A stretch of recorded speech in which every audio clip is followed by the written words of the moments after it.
উপদেষ্টা সহ মঞ্চ উপস্থিত সকল রাজনীতিবিদ সহ সবাইকে আসসালামু আলাইকুম। আমি অনেক শর্ট অনেক ব্রিফলি বলতে যাচ্ছি যে আপনি যে প্রথম যে স্টার্ট করেছিলেন, যে ড্রেস করেছিলেন, আমি মনে করি আমাকে এটা অনেক টাচ করেছে, যে আসলে আমাদের ভুলে গেলে চলবে না যে কত মানুষ আত্মত্যাগ করেছে এবং আমাদের ছোট ছোট কারণে আমরা জানি সেটাকে কোনোভাবে আন্ডারমাইন না করি। আমি এটাকে অনেকটা ইউনিটি হিসেবে দেখি 6 মাস পরে যে আমরা সবাই আবার বসছি এবং যে ফ্যাসিস্ট গভর্নমেন্টের যে অত্যাচার সবকিছু জানি, আমাদের এটা স্মরণ থাকে যে আমাদের তর্ক হোক বিতর্ক হোক যাই হোক, যে আমরা জানি কোনোভাবে ফেল না করি। ছোট্ট তিনটা পয়েন্টে বলবো।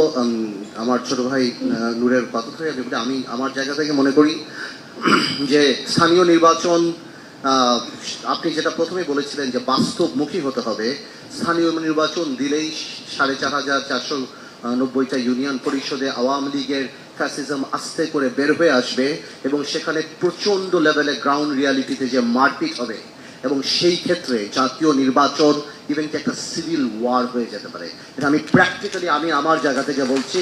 আমি এলাকায় রাজনীতি করা মানুষ, সুতরাং আমরা উপরে বসে অনেক কথা বলতে পারি, কিন্তু আমরা এখানে বসে আমাদের যে সহ্য ক্ষমতা, যেই এলাকায় লাশ গেছে ওখানে সেই সহ্য ক্ষমতা এখন আসে নাই।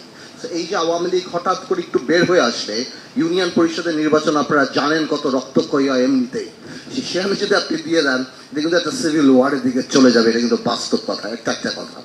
এবং সুতরাং আমরা এবং সেকেন্ড কথা হলো আমরা আসলে সংস্কারের এগেনস্টে না, বাট আমরা এমন কোনো রিস্কে যেতে চাই না জাতীয় নির্বাচনটা যত বিলম্বিত হয় প্রলম্বিত হয়। এই যে কিছুদিন আগে যে আপনার নিজেরই বলতে হয়েছে যে পরিমাণ সন্ত্রাস হঠাৎ করে যে ধরনের গন্ডগোল বা যে ধরনের আরম্ভ হয়ে গিয়েছিল, পুরো জাতি কিন্তু একটা চিন্তার মধ্যে পড়ে গিয়েছিল এবং বিদেশে আমাদের ভাবমূর্তির ব্যাপারটাও কিন্তু হয়ে গেছিল। এগুলি কিন্তু যখন হাত থেকে বের হয়ে যায় তখন কি কন্ট্রোল করা যায় না। তো আমরা নির্বাচনমুখী, কারণ আমরা মনে করি স্থিতিশীল সরকার আসলে হ্যাঁ অনেক সংস্কার যদি নাও হয় আমরা ন্যাশনাল কমিটমেন্টের মাধ্যমে হয়তো সেই সংস্কারগুলির ব্যাপারে জাতির কাছে অঙ্গীকারবদ্ধ আমরা হতে পারি, কিন্তু কোনোভাবেও জাতীয় নির্বাচন নিয়ে যে সবাই একটা আলাপ, এই জাতি বলেন যে একটা কনস্পিরেসি থিওরি কাজ করে, সেটা জানি কোনোভাবেও কাজ না করে। তো আমি এই দুইটা ব্যাপারই মেইনলি কথা বলতে চাই। আরেকটা সিম্পল কথা বলতে চাই, প্রবাসীদের নিয়ে আমি একটু কথা বলতে চাই। কারণ প্রবাসীদের এত রেমিটেন্স আমাদের এখানে আসে।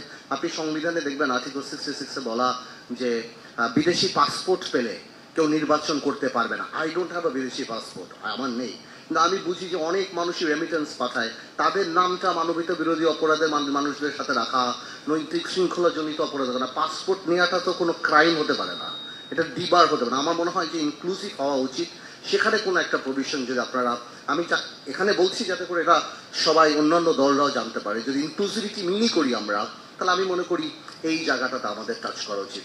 আপনাদের অনেক ধন্যবাদ। ইনশাল্লাহ সামনে আবার যখন বসবো আমরা বিস্তারিত আরো আলাপ করবো। অনেক